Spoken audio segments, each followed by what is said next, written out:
Bonjour à tous, on se retrouve aujourd'hui pour parler de suite arithmétique. Je vous propose deux exemples. Sur le tableau de gauche, vous avez une suite UN arithmétique qui commence par le terme U0 égale 3 et dont la raison vaut moins 2.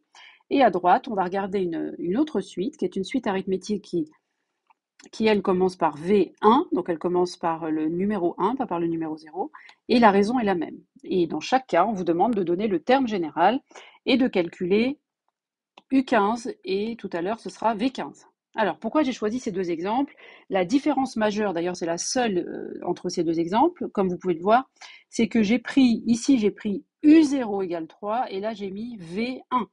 Donc là il faut bien être attentif au fait que la première suite commence par U0 alors que la deuxième va commencer par le terme d'indice 1. Et c'est ça qui va changer la réponse. Alors, on y va. Déjà, commençons avec la suite de gauche. Alors, un petit rappel là, que je surligne ici en jaune à l'instant. Déjà, qu'est-ce que c'est qu'une suite arithmétique? Déjà, qu'est-ce que c'est qu'une suite? Hein. Alors, une suite, c'est un objet mathématique qui s'intéresse à des suites de nombres qui ont un lien entre eux, de type, soit vous avez une formule qui permet de calculer n'importe quel terme de la suite, par exemple celui-là, à partir de l'indice c'est 2 ici, ou alors vous avez une relation dite de récurrence. Alors reprenons toutes ces petites notions sur cet exemple précis. Alors ici j'ai une suite arithmétique. Une suite arithmétique, c'est une suite de nombres, donc vous avez U0, U1, U2, etc. Quelque part vous aurez UN, ça veut dire U numéro N, on ne sait pas quel est le numéro, peut-être c'est 50, peut-être c'est 51. Et juste à côté, vous avez son successeur qui s'appelle U indice N plus 1. Donc déjà, c'est un objet mathématique qu'il faut imaginer dans son esprit comme étant donc des termes les uns à la suite des autres. C'est pour ça qu'on appelle ça une suite. Bon, ensuite, donc ça c'est le cadre général. Maintenant, qu'est-ce qu'on appelle suite arithmétique? Donc on part de U0 égale 3, ça c'est écrit dans l'énoncé, vous ne l'inventez pas, et on vous dit que R égale moins 2. Alors qu'est-ce que c'est que ce R? Il faut savoir que dans le cas d'une suite arithmétique, les termes sont installés les uns à côté des autres et le lien qui existe entre eux, c'est qu'il faut ajouter la raison. Et la raison ici, c'est moins 2. Vous voyez, c'est moins 2. Donc il faut ajouter moins 2 pour avancer dans la liste. Donc ici, vous partez de 3, vous faites 3 moins 2. Donc dans le cours, c'est écrit comme ça, regardez. Dans le cours, c'est écrit plus R. Plus R. C'est écrit comme ça. On avance en faisant plus R. Mais la raison, elle peut être négative. Donc ici, elle est négative. Donc on ajoute moins 2, c'est-à-dire qu'on retranche 2. Donc 3 moins 2, ça fait 1, vous voyez. Ensuite, j'enlève encore moins 2, ça fait moins 1, etc. Donc, si vous voulez avancer dans la liste, il faut à chaque fois enlever moins 2. C'est ça la règle. Comment je sais qu'il faut enlever moins 2? Parce que la raison vaut moins 2 et que c'est une suite arithmétique. Et les suites arithmétiques, ce sont des suites pour lesquelles on avance en ajoutant toujours la même chose ou en retranchant toujours la même chose. D'accord? Donc voilà pourquoi comment je sais qu'il faut retrancher moins 2 et pourquoi, par exemple, il ne faudrait pas multiplier par moins 2. Vous pourriez vous dire, ok, la raison vaut moins 2, peut-être qu'il faut multiplier pour avancer. C'est vrai, on aurait pu se dire ça, sauf que quand on vous dit qu'elle est arithmétique, ça veut dire qu'il faut ajouter moins 2. C'est cette information, le fait d'ajouter moins 2, cette information, je l'ai trouvée dans le mot arithmétique. D'accord? C'est ce mot-là qui m'a dit qu'il fallait ajouter moins 2. Bon, maintenant que j'ai compris comment on avance dans la liste, je dois être capable de calculer n'importe quel terme. Et je sais d'ailleurs que pour avancer dans la liste, pour avoir UN plus 1, donc celui qui est là, il faut partir de son prédécesseur qui s'appelle UN, celui qui est juste installé avant lui dans la liste, et faire moins 2. C'est bien ce qu'on a dit tout à l'heure. D'accord? Et on le fait pour tout entier n, puisqu'on a le droit on commence à 0. Et donc, pour tout entier n, pour avancer dans la liste, la règle, c'est que pour avoir UN plus 1, il faut prendre celui qui est assis derrière lui. Vous imaginez qu'ils sont installés les uns derrière les autres. Celui qui est juste avant lui, et il faut lui ajouter moins 2. Bon, très bien. Cette formule-là, que je suis en train de surligner, s'appelle une formule de récurrence.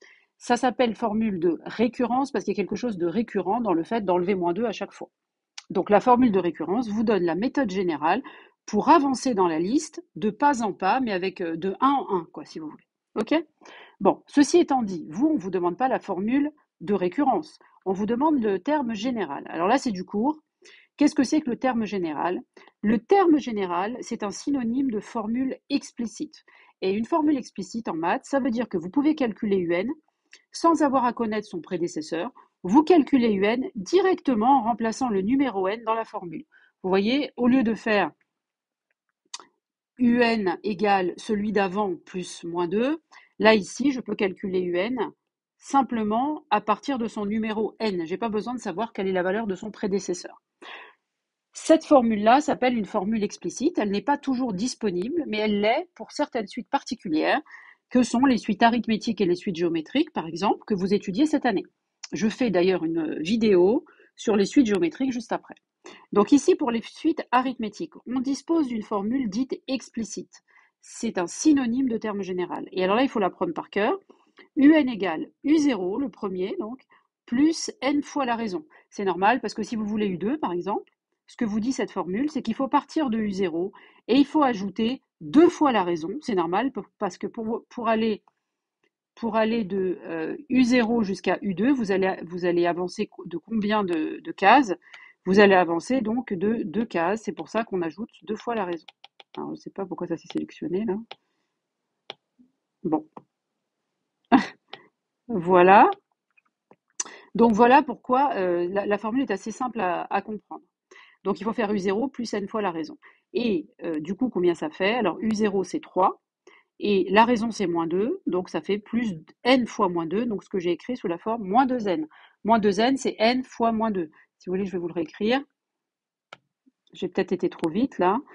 Pourquoi là, c'est moins 2n? Parce que U0, c'est 3. Après, c'est n fois la raison, et la raison, c'est moins 2. Donc c'est ça que j'ai écrit là. C'est la même chose. D'accord? Bon, une fois que vous avez la formule explicite, vous êtes capable de calculer U15. Parce que pour avoir U15, comme c'est le numéro 15, partout où j'ai n ici, je vais mettre 15. Donc une fois que j'ai la formule explicite, je suis capable de calculer n'importe quel terme, U15, U16, U25, que sais-je, peu importe en fait, on peut calculer n'importe quel terme. Quel est l'avantage de la formule explicite? Vous voyez bien, est-ce que j'ai eu besoin de connaître U14? Vous voyez là j'ai U0, U1, etc., U14, U15, U16. Est-ce que j'ai eu besoin de calculer tout cela avant de trouver U15? J'ai fait moins 2, moins 2, moins 2. Au lieu de faire un par un comme ça, j'ai sauté directement de U0 à U15. En faisant quoi? En disant que U15, c'est le premier, U0, d'accord? Donc c'est U0, plus un certain nombre de fois moins 2. Et combien de fois? En fait, c'est 15 fois moins 2. Donc vous n'êtes pas obligé de refaire le schéma, mais là je vous explique d'où vient la formule. Vous pouvez apprendre la formule par cœur qui est ici, la formule qui est là. Celle-là, il faut la connaître par cœur. Et pour la comprendre, si vous voulez, j'ai fait le petit schéma pour que vous compreniez d'où ça sort. Voilà. Alors, pour le deuxième exemple, là, le deuxième exemple, on vous demande de trouver la formule, pareil, mais pour la suite qui commence par V1, pas par V0. Alors, j'ai tenu à vous faire ce petit exemple parce qu'il y a ces sources d'erreurs, c'est ce que je vois dans les copies depuis longtemps. Alors, regardez, ici, c'est bien une suite arithmétique, ça c'est une information importante, parce que le fait qu'elle soit arithmétique, ça vous dit qu'on va avancer en retranchant ou en ajoutant toujours le même nombre. Donc ça, c'est une information importante. Donc on avance, on commence par V1. Comment je sais? Là, c'est écrit V1 égale 3. Donc ça commence pas par V0, ça commence par V1. Qui est installé juste après V1 dans la liste? Eh bien, V2. Et pour calculer V2, on vous dit que comme c'est une suite arithmétique, c'est à vous de déduire qu'il faut prendre celui qui est avant, donc V1, et lui faire 3 moins 2, ça fait 1. Donc c'est la même progression que tout à l'heure. On enlève moins 2, c'est la même progression, c'est une progression arithmétique. Bon, quelque part j'ai Vn, juste après j'ai Vn plus 1. La formule de récurrence est évidemment la même, parce que pour avoir Vn plus 1, je prends son prédécesseur Vn et je fais moins 2, ça c'est clair. Sauf que là, la différence avec tout à l'heure, c'est que c'est V1 égale 3. On commence avec le numéro 1. On commence à numéroter à partir de V1. Alors qu'est-ce que ça change? Ça change pas grand-chose. Sauf que dans le terme général, regardez le terme général, il y a une formule à connaître. Comme vous voulez Vn, donc vous voulez connaître celui-là, vous allez partir de V1, puisque vous ne pouvez pas partir de V0, on part de V1. Et la question, c'est de passer directement de V1 à Vn. Eh bien, Vn se calcule en prenant V1 et en lui ajoutant un certain nombre de fois moins 2. Et là, la difficulté, si vous voulez, c'est qu'on n'ajoute pas n fois moins 2, mais on ajoute n moins 1 fois moins 2.